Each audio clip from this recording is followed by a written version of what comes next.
Direktorat Tindak Pidana PPA dan PPO Barreskrim Polri mengungkap tindak pidana perdagangan orang jaringan internasional. Dari hasil penyelidikan terungkap bahwa perempuan Indonesia menjadi target TPPO bermodus pengantin pesanan di Tiongkok dengan imbalan 25 juta rupiah. Direktorat Tindak Pidana PPA dan PPO Barreskrim Polri menetapkan seorang wanita berusia 25 tahun dan seorang pria berusia 59 tahun sebagai tersangka tindak pidana perdagangan orang jaringan internasional. Kedua tersangka berperan sebagai perekrut dan penghubung korban dengan warga Tiongkok. Pelaku menargetkan perempuan-perempuan di Indonesia sebagai korban dengan modus pengantin pesanan. Para korban dijanjikan segala fasilitas pernikahan dan tiket hingga uang imbalan senilai 25 juta rupiah. Namun setibanya di Tiongkok, korban diperlakukan sebagai asisten rumah tangga dan kerap disiksa. Mengajukan menjadi WNI. Modus operandinya yaitu menawarkan kepada korban memberikan gambaran mengenai kehidupan yang lebih layak apabila bersedia menikah dengan warga negara Tiongkok tersebut. Kemudian kepada korban juga dijanjikan memperoleh uang sebesar 25 juta setelah pernikahan dan akan mendapatkan 10 juta rupiah setiap bulannya ketika berada di Tiongkok. Namun hal tersebut kenyataannya tidak sesuai dengan perjanjian, yang mana uang Rp 25 juta tersebut telah diterima, tetapi untuk uang bulanan yang dijanjikan itu tidak pernah diterima. Kemudian setelah berada di Tiongkok, korban mengalami kekerasan fisik oleh suaminya. Korban juga harus melakukan pekerjaan sebagai pekerja di rumah tangga yang dihuni oleh sekitar 10 orang anggota keluarga dari suaminya. Polisi memulangkan 21 orang yang diduga hendak membuat kerusuhan saat demo mahasiswa di Jakarta pada Selasa kemarin. Sebelumnya 21 orang tersebut diamankan lantaran kedapatan membawa petasan atau flare hingga bom molotov.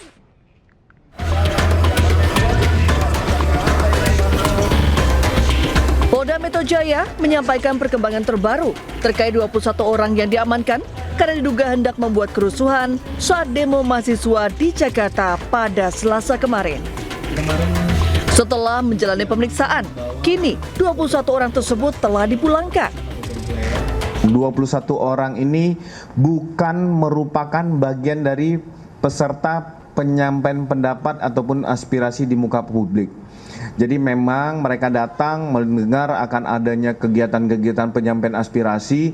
Seandainya terjadi keributan, kerusuhan, chaos dan lain, mereka juga ikut di dalam kegaduhan itu. Jadi tujuannya adalah ingin bergabung pada saat terjadi gangguan Kamtipmas. Nah, ini dilakukan preemptive education bahwa langkah-langkah dan barang yang dibawa ini adalah salah. Tidak pada peruntukan, tidak pada momen penyampaian. Sebelumnya, 21 orang diamankan aparat karena diduga akan membuat rusuh saat aksi penyampaian pendapat oleh mahasiswa di Jakarta pada Selasa.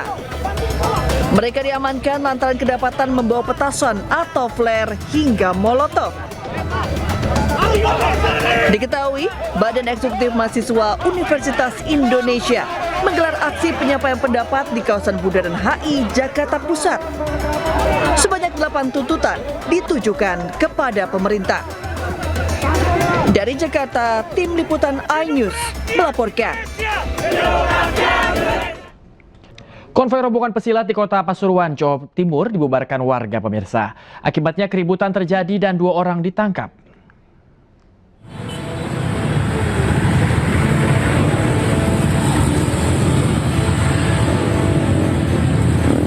Pembubaran konvoi puluhan pesilat oleh warga terjadi di Jalan Gatot Subroto, Kota Pasuruan, Jawa Timur. Peristiwa terjadi saat rombongan simpatisan silat akan menghadiri pengukuhan kenaikan tingkat perguruan silat di wilayah Winongan, Kabupaten Pasuruan. Di lokasi kejadian, konvoi pesilat dihadang dan dibubarkan karena dianggap warga mengganggu aktivitas tidur warga karena suara bising knalpot. Kesal, warga terbangun dan berusaha membubarkan konvoi ini hingga kericuhan tak terhindarkan. Sejumlah simpatisan silat dikeroyok warga dan mengalami luka di wajah. Dalam penanganan peristiwa ini, polisi tangkap 2 orang rombongan simpatisan pesilat ke Mapolresta setempat. Sementara dari Polsek Gading mengamankan 2 anak remaja dan kita bawa ke Polres untuk pemeriksaan tindak lanjutnya. Polisi masih melakukan pemeriksaan dan penanganan lebih lanjut, termasuk mendalami rangkaian peristiwa yang terjadi antara rombongan pesilat dan warga, sehingga belum ditetapkan sebagai tersangka. Dari Pasuruan, Jawa Timur, Jaka Samudra, iNews melaporkan.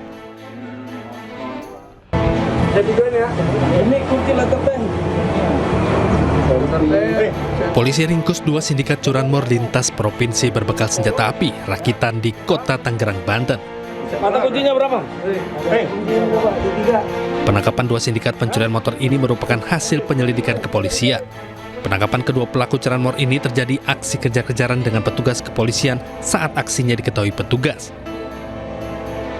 Polisi dapati 1 pucuk senjata api rakitan berikut 5 butir peluru. Selain itu, disita juga 1 unit sepeda motor, kunci letter T, serta magnet. Kami dari Polres Metro Tangerang Kota berhasil menangkap 2 orang tersangka pelaku curanmor bersenpi lintas provinsi. 1 tersangka berinisial AG, ini yang berperan sebagai joki sekaligus yang memegang senjata api rakitan. Kemudian 1 tersangka AS yang berperan sebagai pemetik eksekutor yang mengambil sepeda motor. 2 berhasil kami tangkap, sedangkan 1 lagi inisial S berperan sebagai pemantau dan pengawas melarikan diri, saat ini sedang dalam pengejaran. Atas perbuatannya, kedua tersangka terancam hukuman 15 tahun penjara. Dari Tangerang, Banten, Sukron, iNews melaporkan. Pemirsa, viral seorang pria tanpa busana mabuk dan pukul pengendara motor di Lenteng Agung, Jakarta. Polisi dengan cepat tangkap pelaku yang merupakan seorang mahasiswa. Allah Akbar. Allah Akbar, orang itu pingsan, itu di bawahnya pingsan. Allah. Viral di media sosial, seorang pria mengamuk dan memukul beberapa orang di Jalan Lenteng Agung, Jagakarsa, Jakarta Selatan. Bunuh. Dia ngancam bunuh. Lihat, semua orang lewat dipukul sama dia. Aksi pria tanpa busana sehelai benang pun dilakukan karena dalam pengaruh minuman keras beralkohol. Polisi dari sektor Jagakarsa yang menerima laporan bergerak cepat melakukan penangkapan terhadap pelaku yang merupakan seorang mahasiswa. Pelaku kini diamankan di Polsek Jagakarsa untuk mempertanggungjawabkan perbuatannya. Karena orang yang melakukan, ya, yang diduga melakukan sudah kita amankan. Kemudian dalam penyelidikan. Ya. Berarti status hukumnya tetap lanjut? Untuk sementara ini kita lakukan pengembangan. Polisi juga meminta para korban pemukulan untuk segera membuat laporan kepolisian ke Polsek Jagakarsa. Dari Jakarta, dan Helmi Sanjangbati, iNews melaporkan. Silakan.